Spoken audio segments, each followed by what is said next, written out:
दोस्तों इस सेशन में हम नाउन्स जो है टॉपिक इंग्लिश ग्रामर का उसके ऊपर इंटीग्रेटेड एक्सरसाइज करेंगे।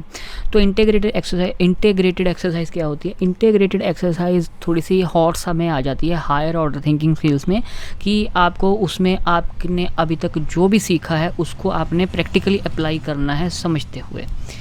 क्या करेंगे इस एक्सरसाइज में बात करते हैं। Complete the passage by choosing the correct options. एक मिनट में इसको जरा सेट कर लूँ अपना पॉइंटर ऑप्शंस एरो विजिबल। तो आपको एक पैसेज दिया गया होगा, ब्लैंक्स होंगी उसमें, वो आपने फिल इन द ब्लैंक्स को फिल करना है। ब्लैंक्स को आपको ऑप्शंस दिए गए होंगे, 4 ऑप्शंस हर एक ब्लैंक्स, ठीक है, उसके लिए। तो नाउन्स के टॉपिक के ऊपर ऑलरेडी सेशंस हो चुके हैं। प्लेलिस्ट का लिंक इस वीडियो के डिस्क्रिप्शन बॉक्स में आपका मिल जाएगा, और जो प्रैक्टिस एक्सरसाइजेज हम कर रहे हैं नाउन्स के ऊपर उसका भी लिंक आपको इस वीडियो के डिस्क्रिप्शन बॉक्स में मिल जाएगा। तो सबसे पहले हम पैराग्राफ रीड कर रहे हैं और समझ लेते हैं कि it was a hot summer evening. Evening का मतलब हो गया शाम, समर यानी कि जो आपका गर्मी की ऋतु होती है, हॉट यानी कि गरम या तपता हुआ। It was a hot summer evening कि गर्मी की एक तपती हुई शाम थी। The dash in the garden were swaying in the dash when some dash flew on to their branches. Garden यानी कि आपका बागीचा हो गया। स्वेइंग मतलब क्या हो गया? स्वेइंग का मतलब हो गया हवा में लहराना, ठीक है, हवा में लहराते हुए। फ्लू का मतलब होता है कि उड़ के आए। ब्रांचेस यानी कि जो पेड़ों की टहनियाँ होती हैं। कि the dash in the garden कि गार्डन में जो डैश थे बगीचे में वो हवा में झूल रहे थे जब कुछ डैश उनकी टहनियों पे उड़ के आए। कि बगीचे में डैश हवा में डैश रहे थे, तभी कुछ डैश उड़कर उनकी शाखाओं पर आ बैठे, ठीक है। Soon a dash came with a large dash to collect the dash which had fallen down. Fallen down की नीचे जो गिर गया था। फॉलन डाउन का मतलब होता है नीचे गिर गया।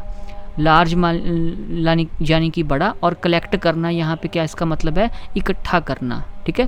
कि थोड़ी ही देर बाद एक डैश एक बड़ी डैश लेकर गिरे हुए डैश इकट्ठा करने आया। Very soon he got affected by the dash and collapsed on the ground. Ground यहाँ पे है ज़मीन, फ्लोर है ज़मीन पर। कोलैप्स्ड यानी कि गिरना, कि ज़मीन पे गिर गया। वेरी सून यानी कि बहुत जल्द। ही गॉट अफेक्टेड, अफेक्टेड होने का मतलब होता है प्रभावित हो जाना, किसी चीज़ का असर पड़ जाना आपके ऊपर। बहुत ही जल्दी क्या हुआ कि कुछ ही समय में वह डैश से प्रभावित होकर ज़मीन पर गिर पड़ा। सीइंग दिस कि यह देखकर द बर्ड्स फ्लू डाउन कि पक्षी उड़ के नीचे आए। And packed on his dash to wake him up. Packed on का मतलब क्या होता है? चोंच मारना, ठीक है। पैक्ड ऑन का मतलब होता है कि उसके ऊपर चोंच मारी अपनी। पैकिंग का मतलब होता है चोंच मारना। तो अपना यह देखकर पक्षी नीचे उड़कर आए और उसे जगाने के लिए उसकी डैश पर अपनी चोंच मारने लगे। तो यहाँ पे A to H आपकी ब्लैंक्स हैं। अब आपको इन ब्लैंक्स को आपने ऑप्शंस को देख के और समझ के फिल करना है। तो यहाँ पे क्या हो रहा है इस पैराग्राफ में, इसकी ओवरऑल क्या आपने समझा कि गर्मियाँ हैं, बागीचा है, पेड़ हैं, पक्षी हैं, आदमी गिर गया है, ठीक है, ये सब चीज़ें हैं। आइए देखते हैं question number 1। It was a hot summer evening the dash in the garden were swing. The dash in the garden, बगीचे में क्या होंगे? स्विंग्स होंगे, कपड़े होंगे। Swings, clothes, trees, leaves. बगीचे में क्या होंगे? स्विंग्स तो आपके झूले हो जाते हैं, क्लोथ्स कपड़े, ट्रीज यानी कि पेड़, लीव्स यानी कि पत्ते। तो गार्डन में क्या होंगे जो झूल रहे होंगे? एक मिनट में पॉइंटर चेंज कर लूँ। पॉइंटर में आपका पेन ले लेता हूँ मैं। ये आपका इरेज पॉइंटर ऑप्शन में इरेज़र, ओके।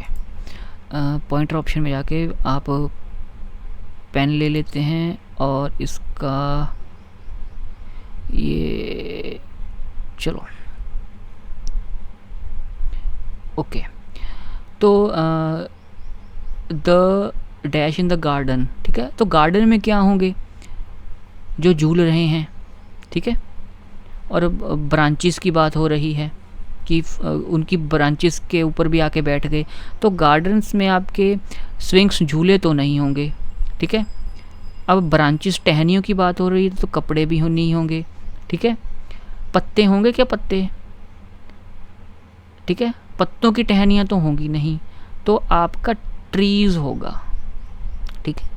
तो जो आपकी ए वाली ब्लैंक्स है इसमें आपका ट्रीज़ आएगा। क्या है इसमें कि हाँ ट्रीज़ आएगा, the trees in the garden were swaying, okay. उसके बाद है आपका the trees in the garden were swaying in the dash, कि वो झूल रहे थे किस में, थंडरस्टॉर्म, विंड, रेन के वाटर। पानी में तो वो झूलेंगे नहीं, बारिश में भी नहीं झूलेंगे।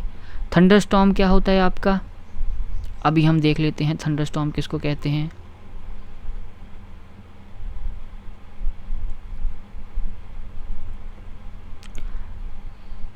इसको डिस्कार्ड कर दो। थंडरस्टॉर्म क्या होता है, ठीक है। Meaning of thunderstorm, meaning of thunderstorm in Hindi, आंधी तूफान को हम थंडरस्टॉर्म कहते हैं, ठीक है। आंधी तूफान को हम थंडरस्टॉर्म कहते हैं।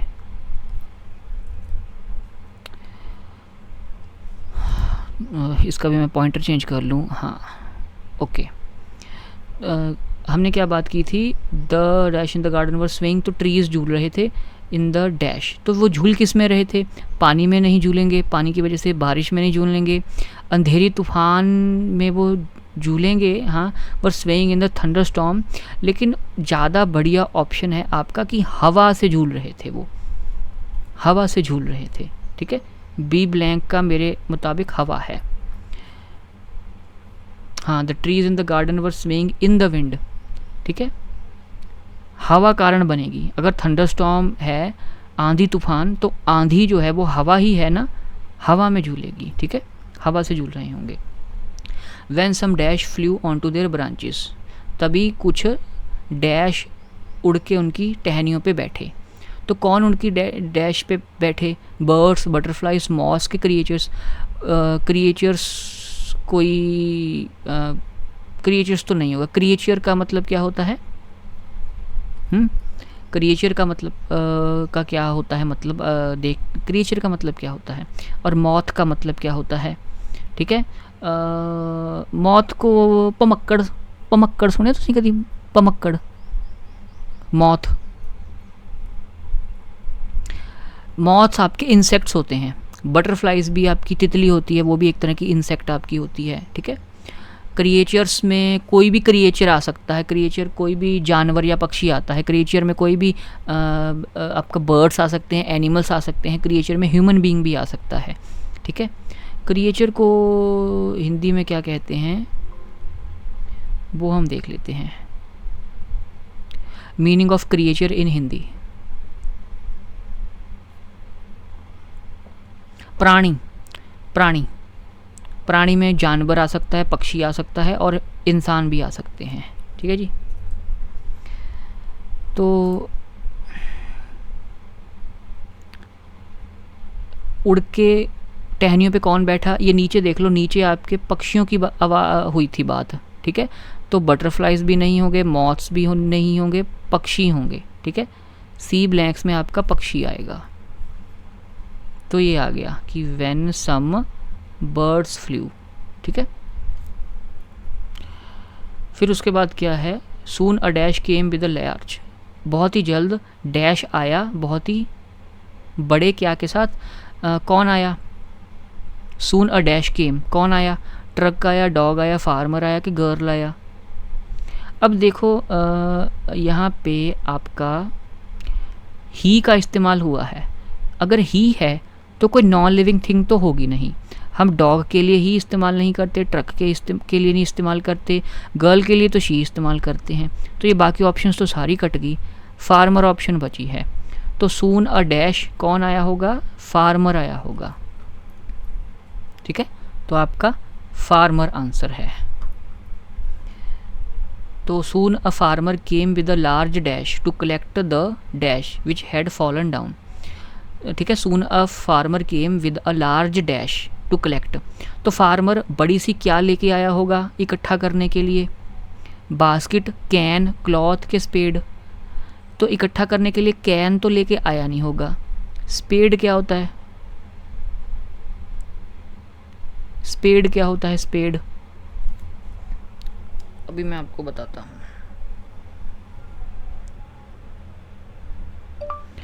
What do you mean by spade?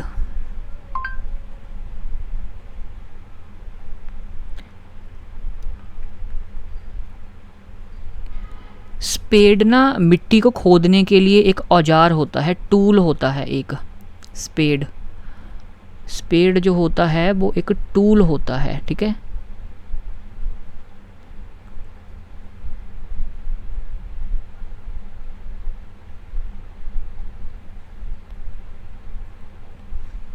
दिखाऊं मैं आपको स्पेड क्या होता है?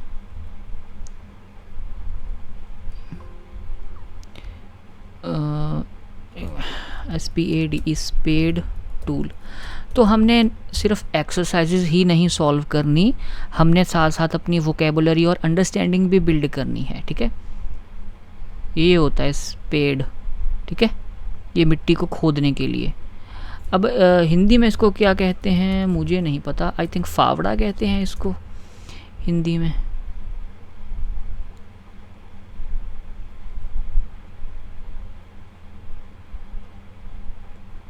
कुदाल कहते हैं। हो को फावड़ा कहते हैं, HOE, उसको फावड़ा कहते हैं। चलो ये मिट्टी को खोदने वाला कोई टूल है, ठीक है।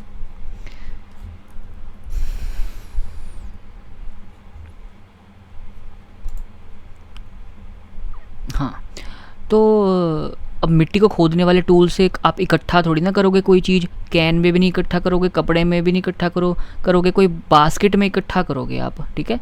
तो कुछ बास्केट में आप इकट्ठा करोगे, तो यहाँ पे आपका बास्केट आ जाती है, ठीक है। अब आगे क्या है, ठीक है। Came with the large basket to collect the dash which had fallen down. क्या गिर गए थे? चॉकलेट्स गिर गए थे। वो पेड़ पे तो थोड़ी ना, पेड़ की बात हो रही है तो चॉकलेट थोड़ी ना आएगा, स्वीट्स मिठाइयाँ भी नहीं आएगी। हेल क्या क्या होती है? जो बर्फ़ के गोले पड़ते हैं ना, जिन्हों पर पंजाबी विच कांकड़े कह दें, हेल। अभी दिखा देता हूँ यार, इसका कितना क्या बात हो गई, ठीक है।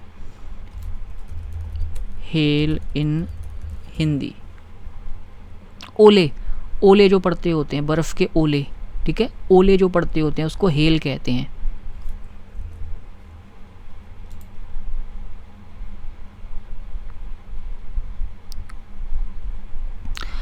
तो पेड़ से चॉकलेट्स भी नहीं गिरेंगी, स्वीट्स भी नहीं गिरेंगी, ओले भी नहीं पड़ेंगे, तो सेब भी पेड़ से गिरेंगे, ठीक है।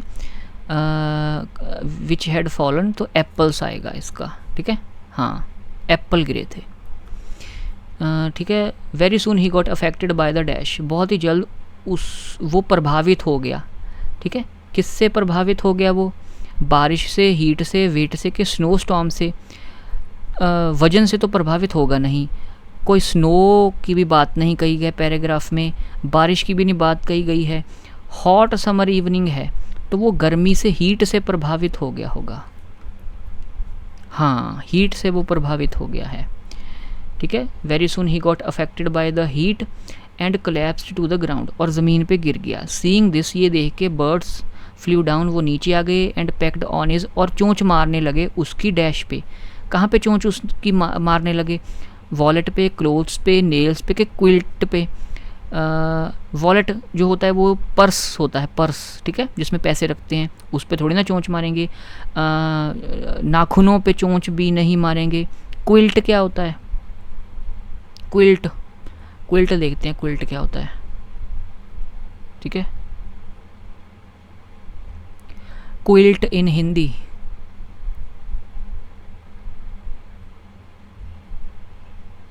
रजाई को क्विल्ट कहते हैं।